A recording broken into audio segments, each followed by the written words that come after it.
Exercise 1.4। तो देखो बेटा 1.4 बहुत ही इजी है। 1.4 और 1.5 दोनों ही इजी है, बस 1.5 में एक नवा कॉन्सेप्ट इस बार है, रैशनलाइज, वो भी हम सीखेंगे आज ही। अब बेटा 1.4 में क्या करना है, आपको जूमिंग करना है ना, जैसे आप मोबाइल में जूम करते हो ना, वैसा ही जूम करना हाँ। है। 8th में अगर आपकी हम बात करूं तो 8th में कुछ ऐसा आता था, शो 1.4 ऑन नंबर लाइन। सो आप क्या करते थे, सॉरी चलो 1/4 नहीं 3/4 कर देते। तो आप पहले 4 पार्ट करते थे, फिर 1/4 2/4 3/4 लिखते थे और उसको आप शो करते थे। कुछ ये चीज हम 8th में करते थे। अब एग्जैक्टली ऐसा नहीं, बट इसी से रिलेटेड हमें करना है। आपको कहा जाएगा शो 1.4723 ऑन नंबर लाइन। 1.4723 इतना पूरा हमको दिखाना है। डेसिमल के बाद 4 पॉइंट हो सकते हैं, 3 पॉइंट हो सकते हैं, कितने भी हो सकते हैं। अब देखो यहाँ पे पॉइंट के बाद कितने नंबर है, 4 पॉइंट के बाद 4 नंबर है, तो हम लोग 5 नंबर लाइन ड्रॉ करेंगे। एक चीज याद रखना, पॉइंट के बाद जितने भी नंबर लाइन बोले होंगे ना, उससे एक ज्यादा आपकी नंबर लाइन होगी। अब हम शुरू करते हैं। भाई हमें सबसे पहले इसको पकड़ना है, सॉरी सबसे पहले ना पॉइंट के बाद एक डिजिट लेना है। हम क्या करेंगे, पॉइंट के बाद एक डिजिट लेंगे। इन सबको भूल जाओ, अभी के लिए भूल जाओ। तो क्या बचा 1.4।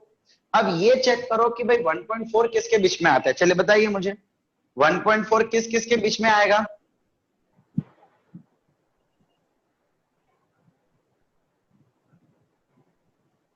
1.4 मतलब 1.4 0 या 1 के बीच में आएगा, या 1 और 2 के बीच में आएगा, या 2 और 3 के बीच में आएगा। ऑब्वियसली 1 और 2 के बीच में आएगा ना। सो हम क्या करेंगे, सबसे पहले यहाँ पे एक नंबर लाइन ड्रॉ कर लो। यहाँ पे आप लिख लो 1, यहाँ पे आप लिख लो 2, बिकॉज वो 1 और 2 के बीच में आ रहा है। फिर हम क्या करेंगे भाई, इसके इक्वल पार्ट्स 10 इक्वल पार्ट्स करने हैं स्केल की मदद से। कितने, 10। यहाँ पे हमेशा फिक्स रहेगा 10 इक्वल पार्ट्स। स्केल की मदद से 1 सेंटीमीटर पे 10 इक्वल पार्ट्स ले लो। तो भाई ये हो गया 1 2 3 4 5 6 7 8 9 एंड 10। 1 2 3 4 5 6 7 8 9 10 पार्ट कर लिए। अब हम क्या करेंगे भाई, यहाँ पे 0.1 0.2 0.3 बढ़ाते जाओ। जैसे कि भाई यहाँ पे 1.1 1.2 1.3 1.4 1.5 1.6 1.7 1.8 एंड 1.9। तो 1.9 के बाद एग्जैक्टली 2 आ जाएगा। हमने क्या किया, 0.1 0.1 0.1 0.1 बढ़ाते गए। 0 पॉइंट, इसमें 0.1 प्लस, इसमें 0.1 प्लस, इसमें 0.1 प्लस करते करते करते यहां तक पहुंच गए। हमें दिखाना क्या है 1.473। तो सबसे पहले हमने पॉइंट के बाद एक नंबर लिया, तो 1.4, ये हो गया हमारा 1.4। अब हम क्या करेंगे, अब एक और नंबर ले लेंगे 1.47। तो भाई इट इज ऑब्वियस कि 1.47 जो है 1.47 वो इसके बाद ही आएगा, इसके बाद ही आएगा, मतलब इन दोनों के बीच में आएगा 1.47। देखिए इस बार आपको एक नंबर लाइन नहीं, इस बार आपको 3 4 5 अलग अलग एक ही क्वेश्चन में या तो 3 या तो 4 या तो 5 नंबर लाइन ड्रॉ करनी है। सो हम क्या करेंगे, हम हमेशा एक एक डिजिट बढ़ाते जाएंगे और ये चेक करते जाएंगे कि वो किन दोनों के बीच में आता है। सबसे पहले हमने देखा 1.4 1 और 2 के बीच में आता है, ओके। अब हम एक और डिजिट ले लेंगे 1.47। तो ये किसके बीच में आएगा, 1.4 और 1.5 के बीच में। सो अब हम क्या करते हैं, इन दोनों को जूम करते हैं। ऐसा इमेजिन करो कि मोबाइल में आप पिक्चर जूम करते हैं ना, वैसे इसको भी जूम कर लें। हम क्या कर रहे हैं, अब हम 1.4 और 1.5 को जूम कर रहे हैं। इसको यहां लिख लेंगे, इसको यहां लिख लेंगे 1.4 एंड 1.5। जैसे कि हमने पहले देखा, इसके भी 10 टुकड़े करो, हमेशा 10 टुकड़े करने हैं। तो 1 2 3 4 5 6 7 8 9 लाइन बनाई, तो 9 लाइन बनाने से 10 पार्ट्स हो जाएंगे। देखो 1 2 3 4 5 6 7 8 9 10 टुकड़े हो गए। ओके, तो हमने क्या किया भाई, 1.4 और 1.5 को जूम कर लिया, उसके बीच में 10 टुकड़े कर लिए, 10 पार्ट्स कर लिए, और जैसे कि यहाँ पे 0.1 बढ़ा रहे थे, यहाँ पे हमको 0.01 इन शॉर्ट 4 के आगे 1 2 3 करते जाना है। तो 1.4 1.41 1.42 1.43 1.44 1.45 1.46 1.47 1.48 एंड 1.49। तो उसके बाद ऑटोमेटिकली 1.5 आ जाएगा। हमें क्या चाहिए था, 1.47 चाहिए था, तो बोलो ये आ गया 1.47। लेकिन क्या यहाँ पे क्वेश्चन खत्म हुआ है?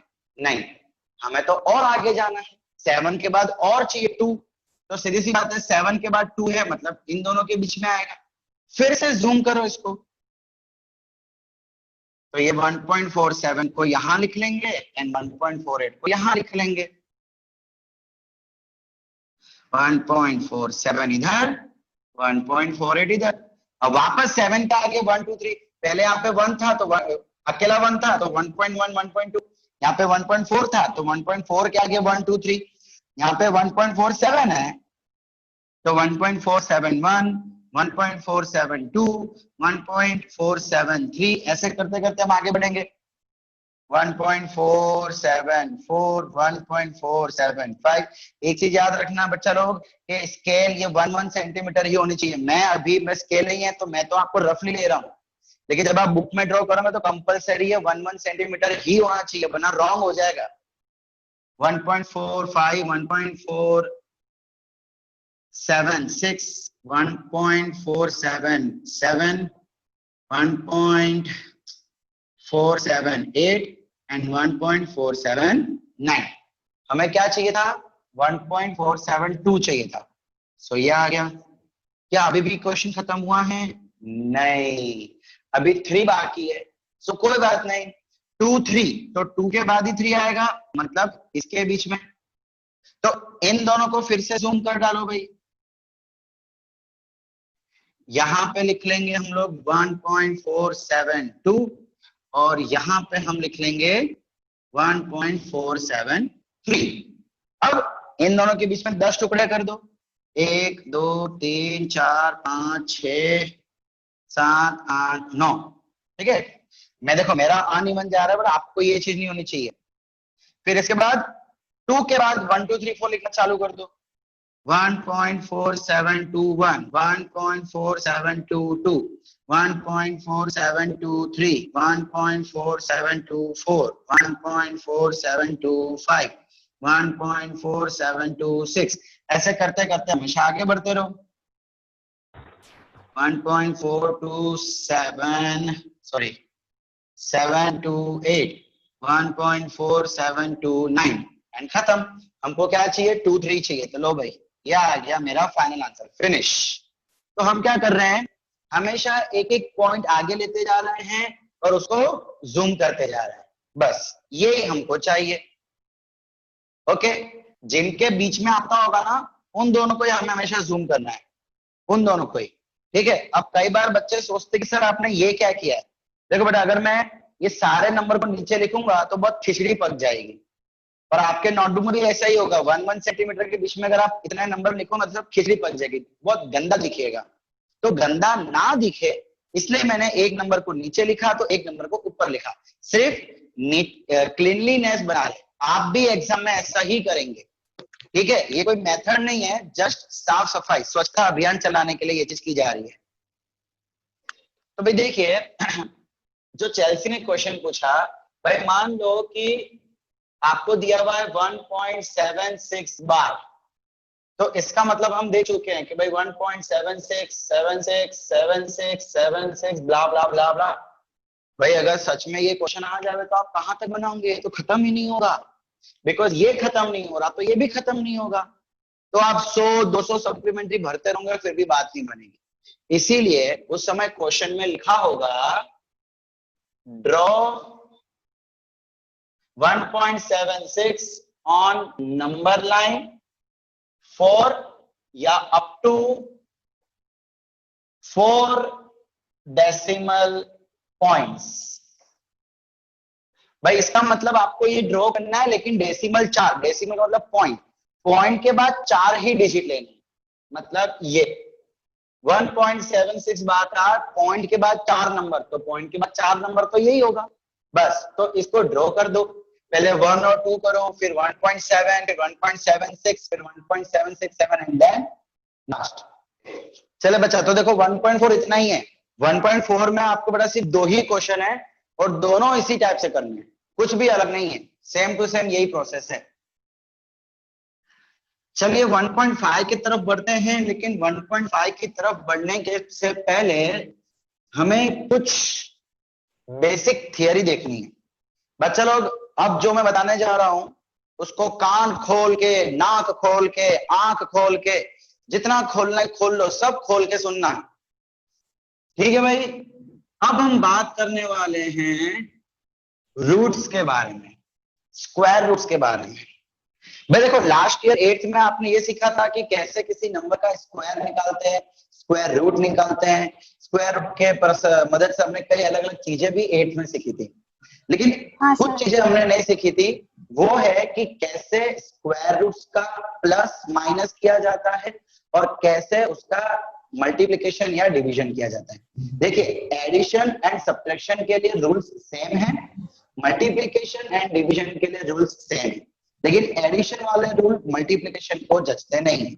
तो सबसे पहले हम देखते हैं कि अगर हमें एडिशन या सब्ट्रैक्शन करना है रूट्स का तो कैसे करेंगे। ओके भाई, एक चीज मुझे आप लोग बताओ, भाई अश्मित प्रेजेंट है? यस। ओके, भाविक?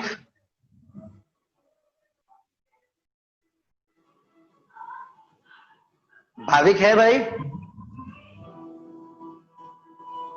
नहीं है लगता है, चलो कोई बात नहीं। अच्छा अश्मित, मुझे ये बताओ कि बेटा 1/3 -7/2 अगर मुझे ये करना हो तो क्या कैसे करूंगा और कैसे इसका आंसर निकालूंगा? पहले एलसीएम। पहले एलसीएम, लेकिन क्या एलसीएम के बिना मैं इसको प्लस कर सकता हूँ या माइनस कर सकता हूँ? नहीं। क्यों, रीजन? एलसीएम निकालेंगे तो नीचे के दो सेम, एक सेम नंबर आ जाएगा। हाँ, वो सेम नंबर आने के बाद हम क्या बोलते हैं कि ये दोनों प्रभजोड़। बेटा अश्मित कह रही है कि हम इन दोनों को माइनस नहीं कर सकते, क्या वो सच कह रही है? यस। क्यों माइनस नहीं कर सकते बेटा? क्योंकि वो दोनों सेम डिनोमिनेटर नहीं है। तो उसको क्या बोलते हैं? अगर डिनोमिनेटर सेम नहीं है तो उसे कुछ बोलते हैं ना, क्या बोलते हैं उसको? Sir, unlike fractions. Exactly right, unlike term. Unlike terms या अनलाइक फ्रैक्शन। सिमिलरली अगर मैं आपको बोलूं 4x² प्लस 30y³, दीप क्या है हमारे साथ? Yes sir. दीप, क्या बेटा मैं इन दोनों को प्लस या माइनस कर सकता हूँ? हाँ, ना, क्योंकि इसकी वेरिएबल अलग है। यस, वेरिएबल अलग है तो ये अनलाइक टर्म है। इसका मतलब बेटा चाहे कुछ भी हो जाए, कोई कैसे भी चीजें हो, कैसे भी टर्म्स हो, अनलाइक टर्म कभी भी प्लस या माइनस हो सकते नहीं है। अगर मुझे प्लस माइनस करना है तो हमेशा लाइक टर्म चाहिए। टर्म में चाहिए। हाँ सर। रूट्स में भी ऐसा ही कुछ होता है। देखिए, रूट के अंदर एक नंबर होता है और रूट के बाहर एक नंबर होता है। अगर आपके पास दो टर्म हैं जिसमें रूट के अंदर सेम नंबर, जिसमें एक्स लिया है, तो वो दोनों लाइक टर्म है। बाहर के नंबर से हमें कोई फर्क नहीं पड़ता, हमें फर्क पड़ता है रूट के अंदर वाले नंबर से। अंदर वाले नंबर अगर से। रूट के अंदर वाला नंबर सेम है तो वो दोनों बन जाएंगे लाइक टर्म। अगर अलग अलग नंबर है तो वो बन जाएंगे अनलाइक टर्म, और अनलाइक टर्म कभी भी ऐड नहीं हो सकते हैं। भाई एग्जांपल के तौर पे 4√3 -7√5, तो इसका कुछ आगे पॉसिबल ही नहीं है, मतलब कुछ होगा ही नहीं, बस यहीं पे आके फिनिश। क्यों? यहाँ पे √3 है, यहाँ पे √5 है, ये अनलाइक टर्म है। अगर मान लो कि यहाँ पे 4 होता सपोज, तो भी इसका कुछ नहीं कर सकते थे हम। हमें बाहर वाले नंबर से तो कोई फर्क ही नहीं पड़ता, हमें जो फर्क पड़ता है अंदर वाले नंबर से पड़ता है, और अंदर वाला नंबर सेम होगा तो ही लाइक टर्म होगा, वरना नहीं। तो भाई अब अगर लाइक टर्म दे दिया जाए, अब अगर मान लीजिए आपको लाइक टर्म दे दिया जाए 4√3 माइनस √3, अगर रूट के बाहर कोई भी नंबर नहीं होता इसका मतलब वो 1 है। 1 अगर कोई भी नंबर नहीं है मतलब 1 है, याद रखना। सो 1 को लिखना जरूरी नहीं है। अब भाई ये भी √3 है, ये भी √3 है, दोनों लाइक टर्म हो गए। लाइक टर्म के समय प्लस माइनस पॉसिबल है, लेकिन किसका? बाहर वाले नंबर का। देखो अगर मैं आपको बोलूं 4x माइनस 3x, तो x x सेम है तो वो लाइक टर्म हो गया। तो आप क्या करते थे? 4 माइनस 3 करते थे, 4 माइनस 3 1x। सिमिलरली यहाँ पे भी क्या होगा? रूट के जो बाहर वाला नंबर है ना, उसका प्लस या तो उसका माइनस होगा। 4 minus 1 3√3। Add 2√3 plus 6 and 7√3 minus 4। Add करो इसको और इसको। अब कई बार एग्जाम में ऐसे क्वेश्चन आते हैं और हम क्या करते हैं, इसको प्लस करके आ जाते हैं। गलतियां देखो बच्चे, गलतियां क्या करते हैं? 2√3 plus 6 is equal to 8√3। या कोई बच्चा बोलेगा सर इसमें √3 है, इसमें √3। ओके, तो हम यहाँ पे गलतियां देख लेते हैं, ये सब गलतियां हो जाती है। अब देखो 2√3 और 6, भाई 6 के पास तो रूट में कुछ है ही नहीं, 6 के पास रूट में कुछ है ही नहीं, तो वो तो अनलाइक टर्म हो गया। बिकॉज़ मैंने क्या कहा था कि रूट में सेम नंबर होना चाहिए। अब यह सेम नंबर तो दूर की बात, इधर रूट ही नहीं है। रूट नहीं है तो हम ऐसा जरूर बोल सकते हैं √1। क्यों? बिकॉज़ 1 का स्क्वायर रूट 1 ही होता है। तो इधर √1 है, इधर √3 है, अलग अलग नंबर है, इसका मतलब ये हो गया अनलाइक। लेकिन हमको क्वेश्चन ऐसा कुछ बोल ही नहीं रहा। आपको क्वेश्चन क्या कह रहा था कि इस वाले ब्रैकेट को इस वाले ब्रैकेट के साथ ऐड करो, इस वाले पूरे ब्रैकेट को इस वाले पूरे ब्रैकेट के साथ ऐड करो। तो आप क्या कर देंगे? 2√3 plus 6 plus 7√3 minus 4, इसको स्क्वायर कर दिया। अब ये दोनों लाइक टर्म, तो 2 plus 7 9। देखो √3 लाइक, तो बाहर वाले नंबर प्लस हो जाएंगे। तो 2 plus 7 9 √3, 6 minus 4 2, और बड़े की साइन देखो 6 और 4, ये दोनों लाइक टर्म है। तो इन दोनों का एडिशन सब्ट्रैक्शन जो होता होगा वो हो जाएगा। तो प्लस माइनस माइनस 6 minus 4 2, और बड़े नंबर की साइन। तो भाई ये आ गया आपका आंसर। अब मान लो अगर ऐसे में कुछ आपको सब्ट्रैक्ट करना हो,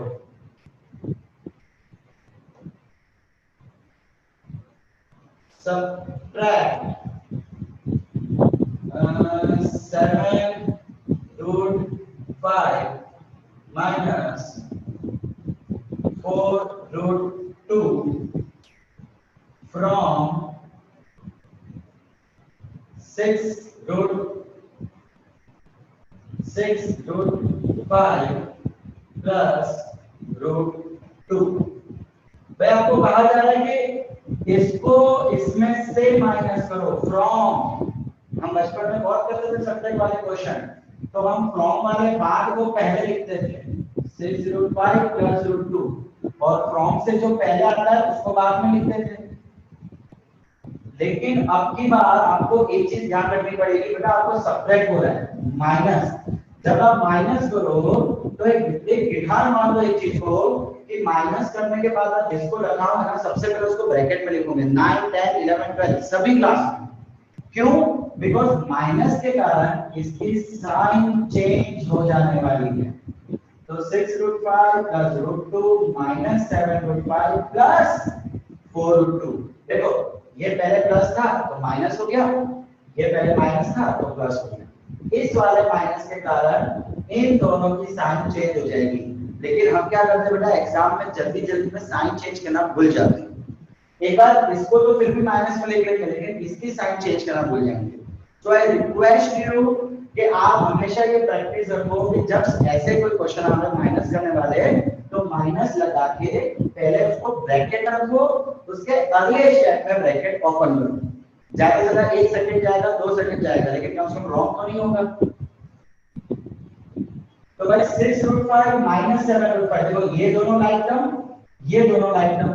अब √5 √2 अनलाइक है, पॉसिबल ही नहीं है।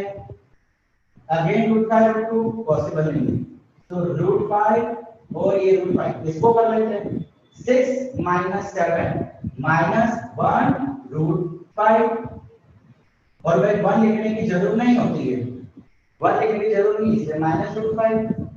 फिर √2 प्लस 4√2, तो इसके आगे कुछ भी नहीं है, मतलब 1 प्लस 4 5√2 और बड़े नंबर की साइन। लो भाई आंसर आ गया आपका, फिनिश। इसको ऐसे भी लिख सकते हैं 5√2 माइनस √5, खाली हमने रीअरेंज कर दिया, रीअरेंज किया और देखो इसको आगे ले गए, माइनस को पीछे ले गए, और कुछ भी नहीं किया। तो ये आंसर लिखोगे तो भी राइट, ये आंसर लिखोगे तो भी राइट। पर जैसे हमने एडिशन सब्ट्रैक्शन का देखा, वैसे मल्टीप्लिकेशन के भी कुछ रूल्स है, मल्टीप्लिकेशन और डिवीजन के, और उसके तो बहुत ही आसान है।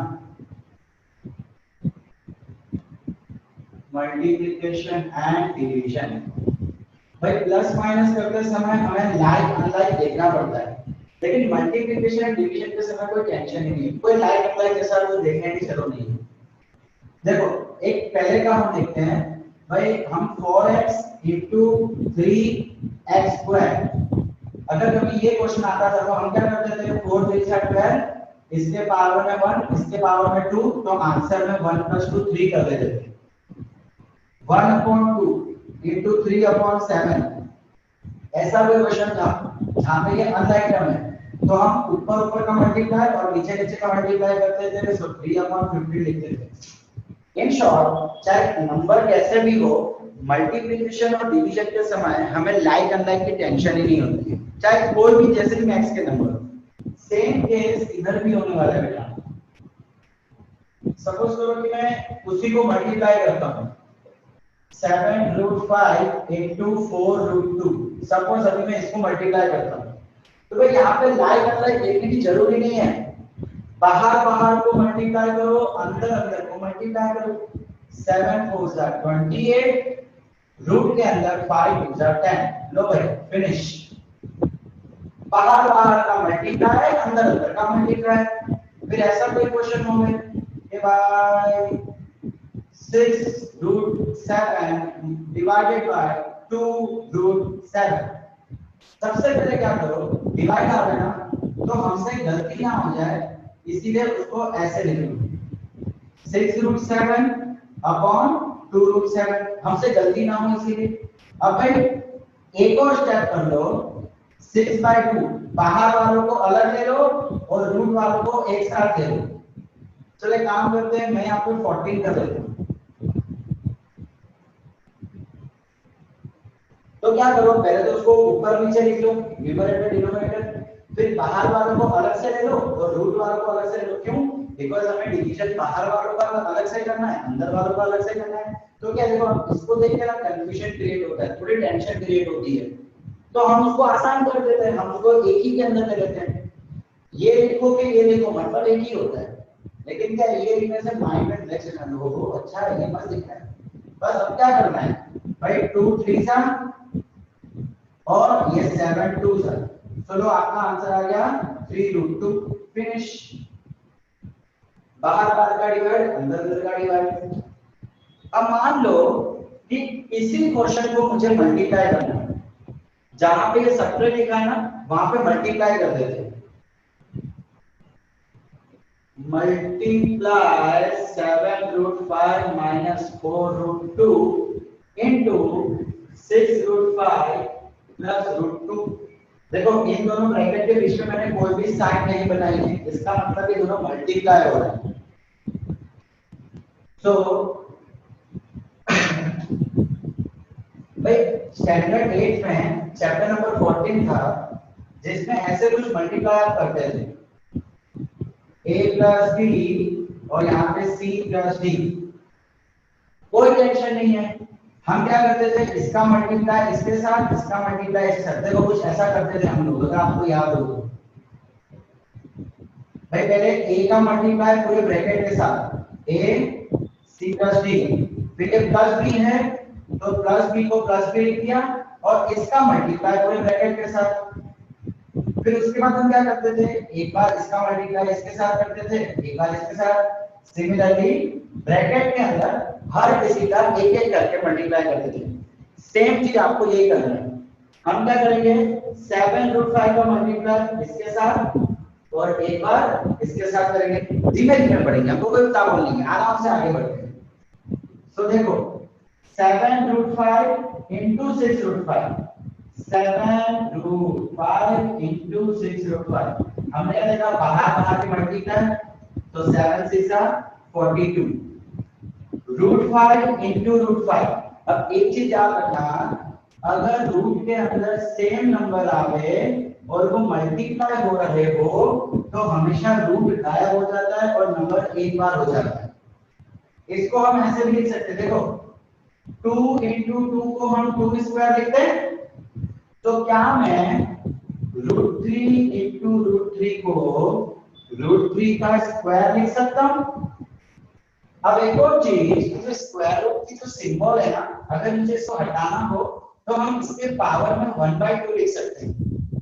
तो सेम चीज मैं यहाँ पे करता हूँ, ये जो 3 में रूट था तो 3 के पावर में मैंने 1/2 लिख दिया, क्योंकि स्क्वायर रूट का मतलब ही होता है 1/2। स्क्वायर रूट का मतलब ही होता है पावर में 1/2।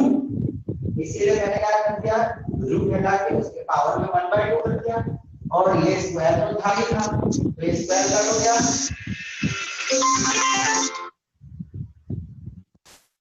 हेलो, हाँ सर, कितने बजे का टाइमिंग है? अरे बेटा मैंने आपको क्या बोला, मैं आपको इन्फॉर्म करता हूँ, जो भी होगा आज या कल जैसा भी होगा। बेटा मेरा लेक्चर चल रहा है, कभी आपका फोन आ रहा है, कभी जतिन का फोन आ रहा है, मैं समझ सकता हूँ बेटा, मैंने कल ट्यूशन से कहा था, बट बेटा कुछ होगा आप समझो, मेरा भी लेक्चर चल रहा है, इससे मैं आपको फोन भी काट रहा हूँ बार बार।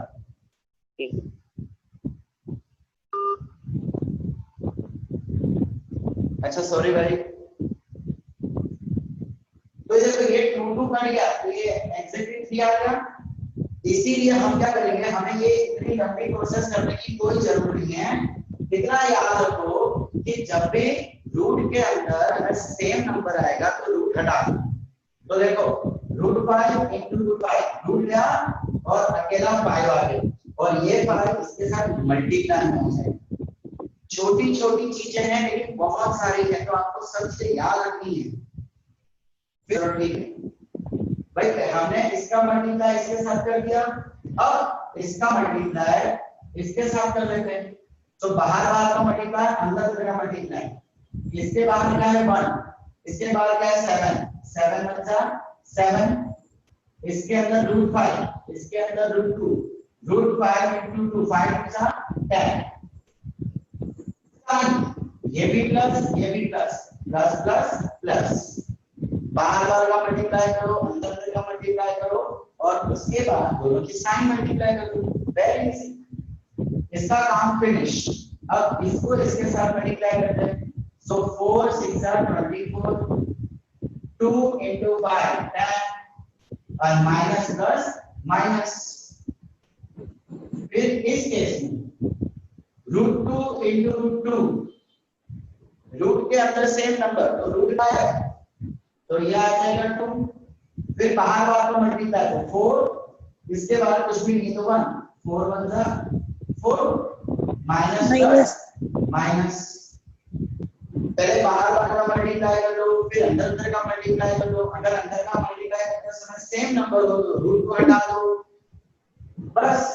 अब क्या हो जाएगा, ये दोनों का मल्टीप्लाई, ये दोनों का मल्टीप्लाई, तो 42 5 जा, ये हो जाएगा 220 प्लस 7√10 माइनस 24 √10 माइनस 4 बचा 8, √10 देखो फिर से लाइक टर्म आ गया। अब सब कुछ प्लस माइनस, अगर लाइक टर्म है तो प्लस या माइनस करो, नहीं है तो एज इट शो। सपोज अगर यहाँ पे कुछ और नंबर होता है, अनलाइक होता है, तो मैं इसके यहीं तक छोड़ता, इसके आगे कुछ भी नहीं करता, बट यहाँ पे लाइक टर्म आ रहा है। देखिए 220 माइनस 8 212 ये दोनों लाइक टर्म होगा बिकॉज़ इन दोनों के पास तो रूट में कुछ है ही नहीं। फिर 7 माइनस 24 तो ये हो जाएगा 4 and 3 17 minus 17 root 10 plus minus minus 24 में से 7 का 17 एंड बड़े नंबर की साइन। तो भाई ये आ गया आपका फाइनल आंसर। ओके समझ आया बेटा? Yes, sir. सर ओके तो बेटा आज के लिए हम यहीं तक करते हैं। अब आपका एक ही टॉपिक मेन बाकी है इस चैप्टर का जिससे हम रैशनलाइज करते हैं। बहुत ही छोटा बहुत ही इजी टॉपिक है, कोई बड़ी बात नहीं है। बोलो डॉक्टर कुछ बोल रहा था? सर ये लास्ट वाला सम जो आपने किया वो फिर से समझाओ ना। पूरा सम? हाँ सर। बेटा नहीं समझा बीच में बोल देते ना। चलो कोई बात नहीं बेटा, बाद में मैंने क्या किया है एक का मल्टीप्लाई देखो मैंने इसका पहले इसके साथ किया फिर इसके साथ किया, इसका मल्टीप्लाई इसके साथ किया इसके साथ किया, 1 बाय 1 मल्टीप्लाई करते क्या हमने यहाँ पे क्या रूल लिखा था कि भाई रूट वाले में रूट के अंदर का मल्टीप्लाई आता है और बाहर का मल्टीप्लाई आता है, और अगर रूट के सेम नंबर हो तो रूट निकल जाएंगे। तो देखो 7 रूट 5 into 6 रूट 5 7 6 are 20। अरे यार ये कौन है? मैं बड़ा कर दूं 7 6 are 42 and root 5 root 5 root के अंदर सेम नंबर तो रूट गायब कर दो और नंबर को एक बार लिखो, तो वो हमने एक बार लिख दिया। क्यों ऐसा होता है वो मैंने आपको समझाया कि रूट के पावर में 1/2 आ जाता है, फिर स्क्वायर और 1/2 का 2 कैंसिल हो जाता है, फिर इसका मल्टीप्लाई इसके साथ तो बाहर का मल्टीप्लाई 7 × 7 5 × 10 ये भी प्लस प्लस प्लस प्लस इसकी कहानी खत्म। अब इसको ले लेते हैं भाई 4 × 2 6 × 5 4 6 are 24 5 2 are 10 plus minus minus. Similarly 4 √ 2 into √2 तो √2 सेम नंबर आया तो रूट आया 4 और इसके बाद 1 तो 4 × 4 and plus minus minus. Sir yes बेटा वो 7 रूट 10 है तो दोनों में रूट 10 है तो वो जैसे ऊपर हुआ वैसे नीचे भी नहीं हो जाएगा? जैसे ऊपर हुआ वैसे नीचे भी समझाएं बेटा। सर वो 7 नहीं नीचे वाले की वो 7 रूट 10 हाँ और -24 रूट 10 दोनों सेम है ना रूट? यार हमने देखा ना 24 देखो प्लस माइनस माइनस 24 में से 7 गया 70 तो ये दोनों लाइक टर्म थे तो बेटा इनको तो माइनस कर दिया ना हमने। हाँ पर सर वो रूट है ना रूट 10 तो वो 10 मल्टीप्लाई नहीं होगा 17 के साथ? नहीं बेटा नहीं रूट 10 का मल्टीप्लाई कैसे करोगे? रूट 10 का आंसर क्या होता है बताओ मुझे। आपको पता है रूट 5 की वैल्यू क्या होती है, रूट 3 की वैल्यू क्या होती है, रूट 2 की क्या होती है? सर ऐसे नहीं हां सर रूट दोनों सेम होते हैं तो वो आपने सिखाया वैसे करने का होता है तो इन दोनों के भी रूट सेम ही है ना 10 ही है ना? हां तो जब रूट सेम होता है तो हम प्लस माइनस करते हैं लाइक आप देखो सर देखो जैसे यहां पे हो गया बेटा यहां पे प्लस है यहां पे माइनस है। अब ये 7 रूट 10 जो है ना चेल्सी इसका मतलब ही होता है 7 × रूट 10। ये दो नंबर देखो मैथ्स के अंदर एक चीज याद रखो कि अगर दो नंबर है और उन दोनों के बीच में कोई भी साइन नहीं है प्लस माइनस मल्टीप्लाई में कोई भी साइन नहीं है तो इसका मतलब वो मल्टीप्लिकेशन में आ रहा है।